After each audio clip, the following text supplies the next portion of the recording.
we don't need them anymore. And when I say them, Yeah.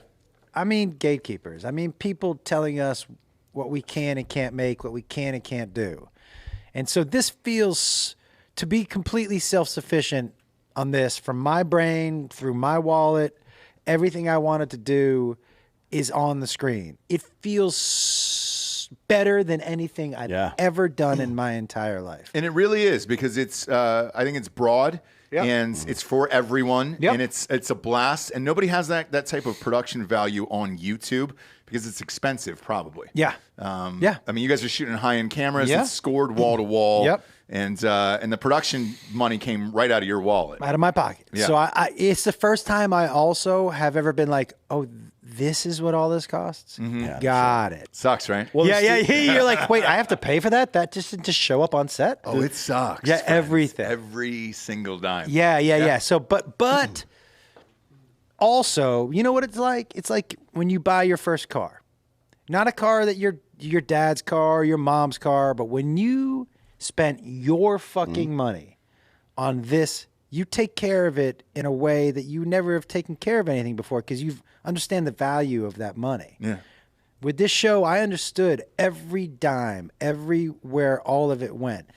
And on top of it, a fucking dream to work with my son, but I only hired people that I knew. I only hired people that I like. I have a very strict rule now. I won't work with assholes. I've said no to a bunch of podcasts for people I just don't like. Yeah. I'm just not doing it anymore. Yeah. Well, you don't have to.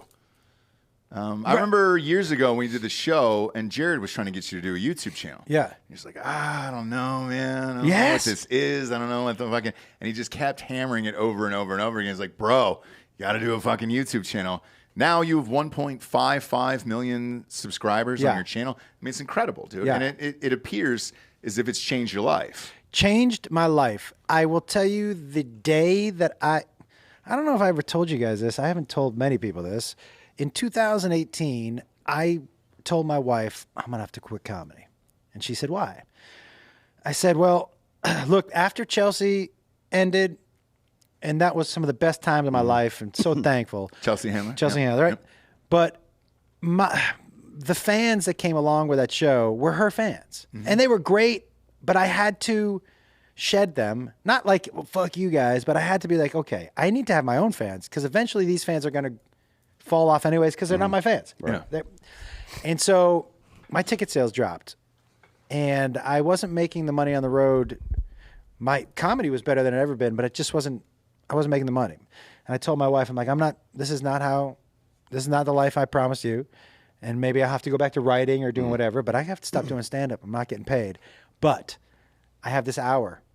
The special's on my YouTube called Father of the Year. I think it's at like 10, 11 million views right now. Mm-hmm. This was pre-Schultz, pre-Mark Norman. Yeah. Because they're all doing it now. Ari Schaffer was here. Pre-Ari. This is right. I was like, this hour is the best hour I've ever done. And it was basically one long story about my son challenging me to a fight. That was basically the entire special. And I just told my wife, I'm like, you know what? This is the best hour I've ever done. This is the money I have left to spend on my career. All the chips are in.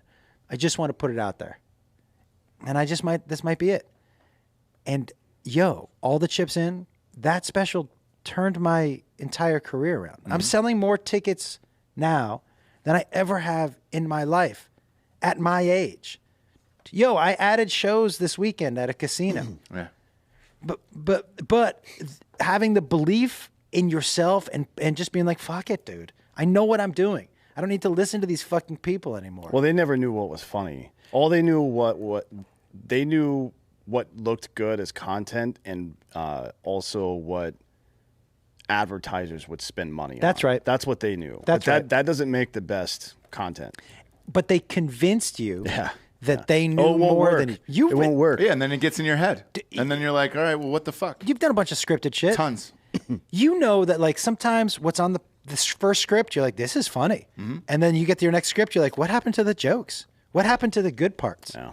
Or sometimes you shoot the movie, and then you look at the script is good, felt good when you were shooting it, and then you watch it at the premiere, and you're like, oh, fuck, that sucked. What happened to the movie? What happened? What happened to the show? Yeah. And so as soon as I was like, fuck these people, I'm pushing all the chips in on me it changed my entire career around. Maybe that's who you're going to go murder all the studio executives. It could be.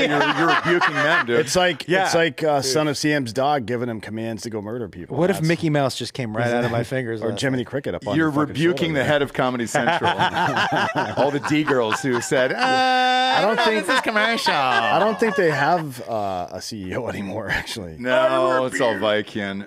It's all Viacom. But speaking of Chelsea lately, all you guys have come out of there, and you've all been very successful in your own ways. So you got Heather McDonald. Ryan, what the fuck's his name? Whitney Cummings. Yeah. Shit. Hold on, I got to Whitney Cummings, Lonnie Love, Joe Coy. But you guys took completely different avenues. Yes. And I find that fascinating where it's like, what the fuck? Do you guys ever link up with Chelsea, or does she hit you up and be like, hey, dude, I saw what you're doing and I like it and proud of you? Okay, so and Chelsea and I haven't talked in years, and this isn't a hey, fuck you. Just, sometimes life, right? Sure. And so I would say that she is still close to some people on the show or from the show, and some of us still keep in touch. But I would say the genius part, and one of the reasons that so many people are successful off of there, and a lot of it has to do with her, man. She just let us go. There was no leash on any of us. She just let us go. And it really gave us, a lot of us, just confidence just to fucking, you know what I mean? And, but by the way, Heather McDonald? Crushing it. Oh, dude. Juicy Scoop is one of the biggest podcasts there is. Crushing it. And she's on daily as well. Absolutely destroying it. But Joe Coy selling out arenas. He just had a movie come out. Easter Sunday came out. Lonnie Love had her. She was hosting the talk. What was it? Hers called? I forget what it's called. But The Talk. Maybe. Yeah. But just big things happening, and so much of it because of her.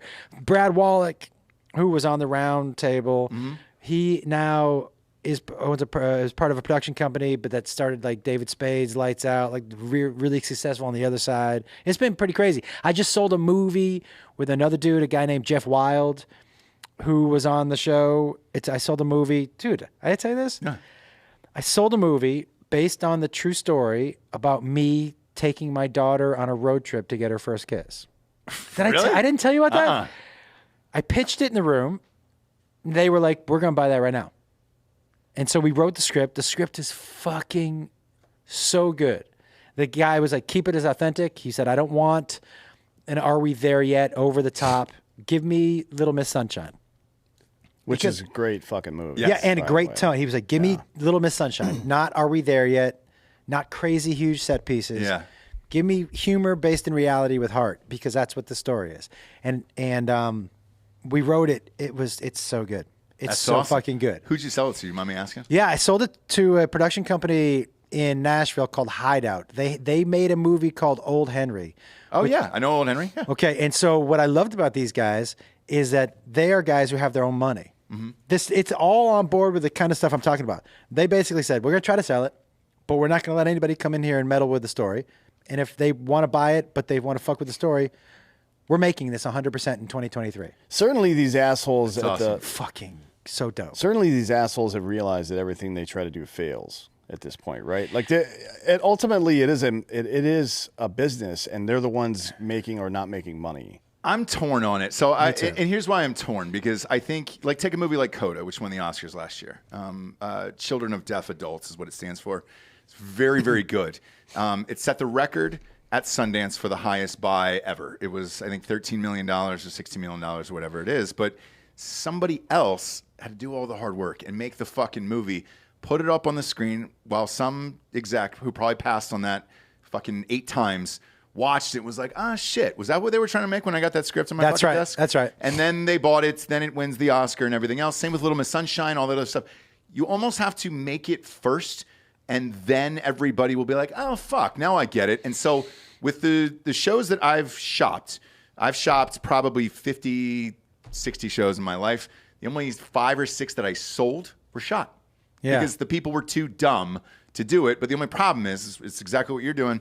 It's your own credit card. It's your own production. If a light breaks, if somebody's out in the street, if the cops come, if you need a permit, It's coming out of your fucking wallet. That's right. And then at the end of the day, somebody will be like, "Oh yeah, is that what you're fucking doing?" And it's like, all right, great, we'll sell it. You know, television is a lot. It's like everything else. The brave and the bold people are rewarded. Mm-hmm. And so what most people in the business do their job out of fear of losing their job, which is no way to do a job. Mm-hmm. Right? You're not certainly not a creative job. Jesus Christ. Right. And so they're so scared that they're going to make a decision that's going to get them fired. Mm-hmm. They're so scared to greenlight something or say they like something just in case it sucks. Mm-hmm. Yep. That they're all doing, it takes a brave person, and those people, and then what happens is they go, okay, for example, whoever was the first person who put on Ally McBeal. Hang on. Go back to Bros. Because the guy who did Bros and was a brave person who greenlit that film. Yes, I agree. And he's probably fired. I agree. What about that's what I was talking about. I don't know which side it is. But it's the risk, and I'm going to use Ally McBeal just because I'm researching it for something that I'm writing. But at the time, Ally McBeal, nobody had ever seen anything like that. A show that went in and out of drama and comedy and shot that way. Somebody had to say, okay, let's give that a shot. Mm-hmm. And they were rewarded. Now, the 8 million other shows that came along after it that shit the bed, those are the fucking sheep. Yeah. But it took that. Look, Lost, that first show, This Is Us, the way they do that where they go back and forth, somebody had to say, okay, we're going to give that a shot. Nobody's ever shot anything like this before. Yeah, it's not ABC plot style television writing. And Lost was put on mid-season, so they didn't think anything of it. And it was only going to be just the 2-hour pilot. And that was kind of going to be it, right? You were going to guess what it was. Well, it exploded. Yeah. And we're like, oh, shit, we need to turn this into a full series. There's also something about the first 2-season pivot that shows make that ensured, like, sometimes a bold idea gets on there and it fizzles out, like Arrested Development, for example. Yeah. Fox should have doubled down on that show because it was brilliant.